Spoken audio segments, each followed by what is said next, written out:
Hello बच्चों, कैसे हैं आप सभी। उम्मीद करता हूँ कि सभी अच्छे होंगे।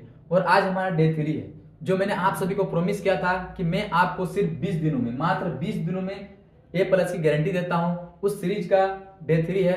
उम्मीद करता हूँ कि आप पिछला 2 वीडियो देख चुके हैं और ये मेरा तीसरा वीडियो है। ये हमारा तीसरा वीडियो है। इसमें मैं आप सभी को पढ़ाने वाला हूँ गुरुत्वाकर्षण। क्या पढ़ाना है? गुरुत्वाकर्षण। जो गुरुत्वाकर्षण का जितना भी मोस्ट इंपॉर्टेंट क्वेश्चन है वो आज हम लोग करने वाले हैं। तो बस हमारे साथ जुड़े रहें और गारंटी देता हूँ इससे बाहर कुछ नहीं आएगा। ठीक है, तो ये हमारा पहला क्वेश्चन है। ये हमारा पहला क्वेश्चन, सार्वत्रिक गुरुत्व स्थिरांक जी का SI मात्रक क्या होगा? जी का SI मात्रक क्या होगा? तो इसका SI मात्रक होगा न्यूटन मीटर स्क्वायर पर केजी स्क्वायर। ये होगा। ठीक है, याद रखना, याद करने वाला क्वेश्चन है। हम लोग बिल्कुल याद करके रख लो इसको। ये हम लोग का इसका आंसर होगा option number C, newton metre square पर केजी स्क्वायर। नेक्स्ट क्वेश्चन है मेरा। नेक्स्ट क्वेश्चन है, सार्वत्रिक गुरुत्व स्थिरांक जी का मान क्या होता है? ये हम लोग जी का भी SI मात्रक पढ़े और बड़ा जी का मान कितना होता है? तो मान कितना होता है? 6.67 × 10⁻11 मीटर स्क्वायर। ये ऑप्शन नंबर बी। दूसरा क्वेश्चन है, इनमें से कौन सही है? तो इसमें ऑप्शन नंबर ए, F बराबर G m × d का स्क्वायर। इसका मतलब क्या है? तो यही हम लोग का सही आंसर होगा, ऑप्शन नंबर ए। इसका मतलब होता है F मतलब होता है बल, ये होता है बड़ा जी, जो हम लोग गुरुत्व स्थिरांक होता है 6.67 × 10⁻11। वो हम लोग का इसका जी का होगा। इसमें क्या, पहला वस्तु का द्रव्यमान और दूसरा वस्तु का द्रव्यमान और बटा में दूरी का स्क्वायर, कितना दूरी है उसका स्क्वायर, ये हम लोग का होता है। ये सही है बिल्कुल, ये वाला F बराबर G m × d का स्क्वायर, ये हम लोग का बिल्कुल सही है। F बराबर G m बटा d का स्क्वायर, ये बिल्कुल सही है हम लोग का। नेक्स्ट क्वेश्चन है, पृथ्वी के गुरुत्व त्वरण छोटा जी, जो छोटा जी होता है ना, छोटा जी का मान होता है 9.8 मीटर पर सेकंड स्क्वायर। उसको बोलते हैं गुरुत्व त्वरण। क्या बोलते हैं? गुरुत्व त्वरण। और त्वरण का SI मात्रक क्या होगा? मालूम है त्वरण क्या होगा? मीटर प्रति सेकंड स्क्वायर। तो पहला का क्या? मीटर प्रति सेकंड स्क्वायर। नेक्स्ट क्वेश्चन है, पृथ्वी में गुरुत्व त्वरण का छोटा जी का मान कितना होता है? 9.8 मीटर पर सेकंड स्क्वायर। अभी तुरंत की। नेक्स्ट क्वेश्चन है मेरा, क्या है, पृथ्वी के केंद्र पर जी का मान कितना होता है? केंद्र पर जी का मान कितना? मान लो ये हम लोग का पृथ्वी है, ठीक है। वो पृथ्वी जो होता है ना, ये पृथ्वी का केंद्र है। पृथ्वी का क्या है? केंद्र है। तो पृथ्वी का केंद्र जो है ना, पृथ्वी के केंद्र से ये हम लोग, पृथ्वी की सतह है। पृथ्वी क्या है? सतह है। तो सतह से हम लोग ऊपर जाएंगे तब भी जी का मान क्या होगा? घटेगा। और नीचे आएंगे तब भी क्या होगा? घटेगा। और यदि हम आकाश में जाएंगे, अंतरिक्ष में, तो अंतरिक्ष में जी का मान 0। जी का मान कितना होगा? 0। और ध्रुव पर भी कितना हो जाएगा? 0। लेकिन जो हम लोग पृथ्वी सतह पे होता है, सतह पे होता है 9.8। कितना? 9.8। ठीक है। और जितना ऊपर जाएंगे उतना जी का मान घटेगा, और जितना नीचे आएंगे उतना क्या होगा? घटेगा। और अंतरिक्ष में जब जाएंगे तो जी का मान, छोटा जी का मान कितना हो जाएगा? 0 हो जाएगा। और जब पृथ्वी के हम लोग ध्रुव पर आएंगे तब भी छोटा जी का मान कितना होगा? 0। कितना हो जाएगा? 0। तो ये याद रखना, इससे एक क्वेश्चन आने का बहुत ज्यादा चांस है कि जी के मान से आप लोगों को क्वेश्चन जरूर पूछेगा। ठीक है, तो इसका आंसर क्या होगा हम लोग का? पृथ्वी के केंद्र पे क्या होता है? जी का मान 0। क्या होता है? 0। नेक्स्ट क्या है हम लोग का? नेक्स्ट क्वेश्चन है कि दो कणों के बीच गुरुत्वाकर्षण बल होता है। दो कणों के बीच गुरुत्वाकर्षण बल होता है। उसके बीच की दूरियों के, उसके बीच जो दिया है ना, उसके क्या होगा? तो समानुपाती होता है, वर्ग के समानुपाती होता है कि वर्ग के व्युत्क्रमानुपाती होता है। तो अभी हम लोग थोड़ा देर पहले देखे थे कि F बराबर क्या होता है? F बराबर G m बटा में d स्क्वायर। तो इसका मतलब ये है कि जो हम लोग का दूरी जो होगा ना, तो बटा में होगा। बटा में मतलब व्युत्क्रमानुपाती होगा। लेकिन बटा में क्या? वर्ग मतलब स्क्वायर। d का स्क्वायर क्या होगा? बटा में होगा। तो क्या होगा? तो आंसर क्या होगा? ऑप्शन नंबर सी बिल्कुल सही है। क्या होगा? जैसे हम लोग F बराबर क्या होता है? F बराबर G m बटा में d स्क्वायर। तो ये क्या होगा? तो वर्ग का व्युत्क्रमण। आंसर क्या होगा? दो कणों के बीच गुरुत्वाकर्षण बल होता है, उसके बीच की दूरी क्या होती है? वर्ग का व्युत्क्रमानुपाती। क्या होता है? वर्ग का व्युत्क्रमानुपाती। ठीक है। नेक्स्ट क्या है मेरा? नेक्स्ट क्वेश्चन, दो पिंडों के बीच के गुरुत्वाकर्षण बल निम्नलिखित में से किस पर निर्भर नहीं करता है? किस पर निर्भर नहीं करता है? तो इस पर करता है, इस पर भी करता है। ठीक है, उनके बीच के माध्यम पर भी करता है। ठीक है, क्या? गुरुत्वाकर्षण नियतांक पर नहीं करता है, क्योंकि गुरुत्वाकर्षण नियतांक हर जगह समान, हर जगह क्या होता है? समान। हर वस्तु के लिए गुरुत्वाकर्षण नियतांक क्या होगा? समान होगा। तो ये किसी वस्तु पर निर्भर नहीं करता है। तो ऑप्शन क्या? ऑप्शन नंबर डी बिल्कुल राइट आंसर होगा। उसके बाद हम लोग का जी का मान होता है। जी का मान होता है। जी का मान किसमें होता है? ध्रुवों पर अधिकतम होगा, विषुवत रेखा पर अधिकतम होगा, प्रत्येक जगह समान होगा, पृथ्वी के केंद्र पर अधिकतम होगा। तो अभी हम लोग ने देखा, क्या देखा कि जी का मान जो पृथ्वी की सतह होता है ना उसमें क्या होता है 9.8, और बाकी ऊपर जाएंगे तो घटेगा, नीचे आएंगे तभी क्या होगा घटेगा, और अंतरिक्ष में जाएंगे शून्य हो जाएगा, और पृथ्वी के केंद्र पाएंगे तभी क्या होगा शून्य हो जाएगा। तो इसका आंसर हम लोग का होना चाहिए कि विषुवत रेखा पर जो है ना सबसे अधिक, विषुवत रेखा पर क्या सबसे अधिक होगा, क्योंकि विषुवत पृथ्वी का सतह है, तो पृथ्वी की सतह विषुवत रेखा है उस पर अधिक होगा, बाकी सब क्या होगा, बाकी सब में कम होगा। नेक्स्ट क्वेश्चन है जी का मान सबसे अधिक कहां पे, जी का मान सबसे अधिक कहां पे, जी का मान सबसे पृथ्वी की सतह पर, पृथ्वी के सतह पर।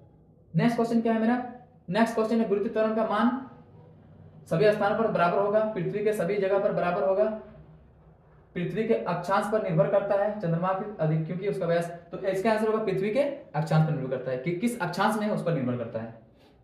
नेक्स्ट क्या है, नेक्स्ट है पृथ्वी के सतह में ऊपर जाने पर गुरुत्व त्वरण का मान क्या होगा। अभी हम तुरंत बोले कि पृथ्वी के सतह से यदि ऊपर जाएंगे तब भी जी का मान घटेगा, और नीचे आएंगे तब भी जी का मान क्या होगा घटेगा, तो हम लोग ऊपर जा रहे हैं तो जी का मान क्या होगा घटेगा, क्या होगा घटेगा। नेक्स्ट क्या है, पृथ्वी की सतह पर नीचे आने पर भी जी का मान क्या होगा बिल्कुल घटेगा। अगला क्वेश्चन, पृथ्वी के केंद्र पर 20 केजी बालक, हाँ केंद्र पर, अभी क्या बोले हम, भार बराबर क्या होगा, भार बराबर क्या होगा, भार बराबर होता है हम लोग का, भार बराबर होगा हम लोग का द्रव्यमान मास गुना जी, छोटा जी, मास गुना जी, भार बराबर द्रव्यमान गुना जी, द्रव्यमान गुना जी, मतलब भार बराबर द्रव्यमान गुना जी, छोटा जी का मान जो है वो, ठीक है। तो क्या होता है, द्रव्यमान मान लो इसका 20 है, कितना है 20 है, 20 है द्रव्यमान गुना में जी।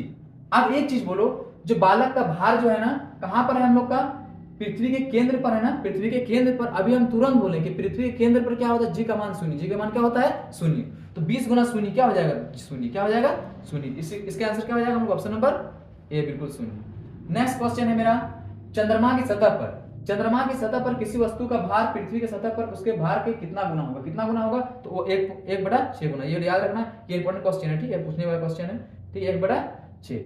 अंतरिक्ष में 60 केजी द्रव्यमान वाले मनुष्य का भार कितना होगा, सेम क्वेश्चन जो हम लोग पिछला बार में किए थे, ठीक है, पिछला क्वेश्चन में क्या कहते हैं हम लोग किए थे कि भार बराबर क्या होता है, भार बराबर m गुना